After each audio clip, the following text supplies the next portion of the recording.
Hello friends, आज हम देखने जा रहे हैं अलजेब्रा का सेकंड लेसन क्वाड्रेटिक इक्वेशन। आइए सबसे पहले हम देखते हैं कि क्वाड्रेटिक इक्वेशन मतलब क्या है।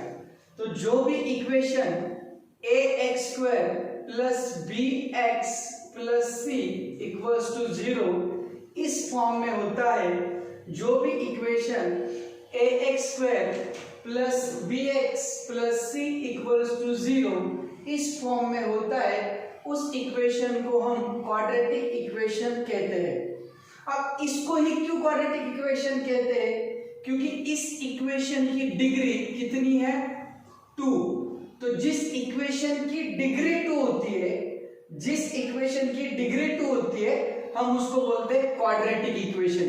डिग्री मतलब क्या? Again highest power. डिग्री मतलब क्या? Highest power. तो जैसे अब यहाँ पे हाईएस्ट पावर इस टर्म के लिए 2 है, यहाँ पे कितना है? पावर 1 है, और यहाँ पे कांस्टेंट टर्म है तो 0। तो इसका मतलब इसमें से हाईएस्ट पावर कितना हुआ? 2, यानी कि डिग्री कितनी हुई? 2। तो इसके लिए हम इसको क्या कह सकते हैं? Quadratic equation. तो क्वाड्रेटिक इक्वेशन मतलब जिस इक्वेशन का डिग्री यानी कि हाईएस्ट पावर 2 होता है, उस इक्वेशन को हम क्वाड्रेटिक इक्वेशन कहते हैं। अब हम इस लेसन की सबसे पहली एक्सरसाइज यानी कि प्रैक्टिस सेट 2.1 देखेंगे। उसमें फर्स्ट क्वेश्चन है, decide whether the equation is quadratic और नॉट। मतलब एक इक्वेशन आपको दिया जाएगा और वो इक्वेशन क्वाड्रेटिक है या नहीं, ये हमें चेक करना है। जैसे हम फर्स्ट क्वेश्चन देखेंगे, y² + 1/y = 2। क्या हम इस इक्वेशन को क्वाड्रेटिक इक्वेशन कह सकते हैं क्या? जी नहीं, क्योंकि अगर हमें इसको पहले स्टैंडर्ड फॉर्म में लाना है तो ये नीचे का जो y है इसको हमें कट करना होगा। तो हम अगर कट करेंगे तो हम क्या करेंगे? Multiply by y। तो यहाँ पे मल्टीप्लाई करेंगे y से, तो ऑलरेडी y² है, तो वो क्या हो जाएगा? y³। यहाँ पे आप y से मल्टीप्लाई करेंगे तो क्या होगा? y और y कट हो जाएगा, यानी कि बचेगा 1। और यहाँ पे y से मल्टीप्लाई करेंगे तो क्या बचेगा? 2y। तो हर टर्म को हमने y से मल्टीप्लाई किया, तो तब जाके हमें ये इक्वेशन मिला, और वो इक्वेशन हम इस तरीके से लिख सकते हैं। मैंने क्या किया? सिर्फ 2y को यहाँ पे लेके आया। लेकिन अगर आप इस इक्वेशन को नोटिस करेंगे तो आपको समझ में आएगा कि इस इक्वेशन का डिग्री 3 है, यानी कि हाईएस्ट पावर 3 है। तो इसके लिए हम इसको क्वाड्रेटिक इक्वेशन नहीं बोल सकते, क्योंकि क्वाड्रेटिक इक्वेशन का डिग्री 2 होना चाहिए, हाईएस्ट पावर 2 होना चाहिए, और यहाँ पे कितना है? 3 है। तो इसके लिए हम इस इक्वेशन को क्वाड्रेटिक इक्वेशन नहीं बोल सकते। आइए हम सेकंड क्वेश्चन देखते हैं। सेकंड क्वेश्चन है m + 2 और m - 5 = 0। अब हम सॉल्व करेंगे इसको। सबसे पहले हम m से टोटल m - 5 को मल्टीप्लाई करेंगे, इस +2 से भी अगेन टोटल m - 5 को मल्टीप्लाई करेंगे। अगेन m से m को किया तो m × m, m², m × -5 -5m, 2 × m + 2m हो जाएगा, और 2 × -5 -10 हो जाएगा। तो यहाँ पे भी m है, यहाँ पे भी m है, तो इनको और सॉल्व कर सकते हैं।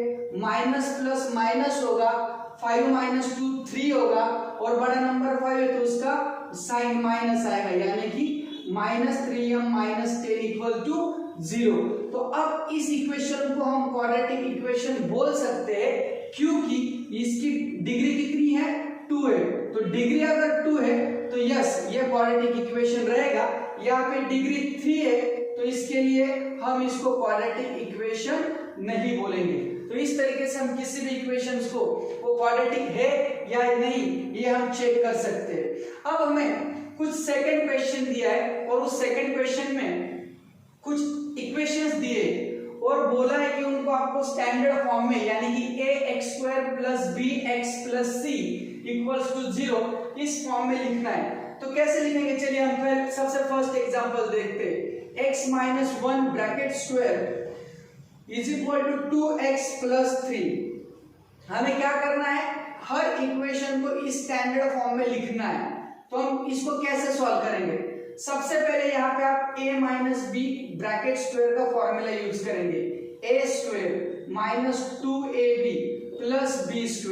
तो यहाँ पे a कितना है आपका x है, यानी कि क्या आएगा x स्क्वायर माइनस 2ab, तो ये आपका a हुआ, ये आपका b हुआ, तो 2 इंटू एक्स, b आपका 1 हुआ, प्लस b स्क्वायर यानी कि 1 का स्क्वायर, और इज इक्वल टू ये जो साइड है वो एज इट इज रहेंगे। मैंने सिर्फ इतनी ही साइड को सॉल्व किया, LHS को, RHS एज इट इज रखा मैंने, x स्क्वायर 2x 1 मतलब 2 इंटू एक्स इंटू 1 मतलब 2x आएगा, 1 का स्क्वायर 1 आएगा, अगेन ये 2x प्लस 3, इन दोनों टर्म्स को यहाँ पे लेके आते हैं तो साइन चेंज हो जाएंगे, ये 2x प्लस है, यहाँ पे आने के बाद माइनस हो जाएगा, यहाँ पे प्लस 1 है, ये 3 इधर प्लस है तो यहाँ पे आने के बाद माइनस 3 हो जाएगा, तो x square minus 2x minus 4x हो जाएगा, 1 माइनस 3 माइनस 2 इक्वल टू 0।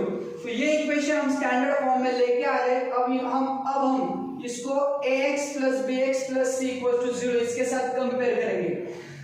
तो यहाँ पे x के साथ a होता है तो a की वैल्यू कुछ नहीं है, यानी कि कितनी है 1, तो a की वैल्यू मिली मुझे 1, क्योंकि यहाँ पे कुछ नहीं है तो हमने 1 कंसीडर किया।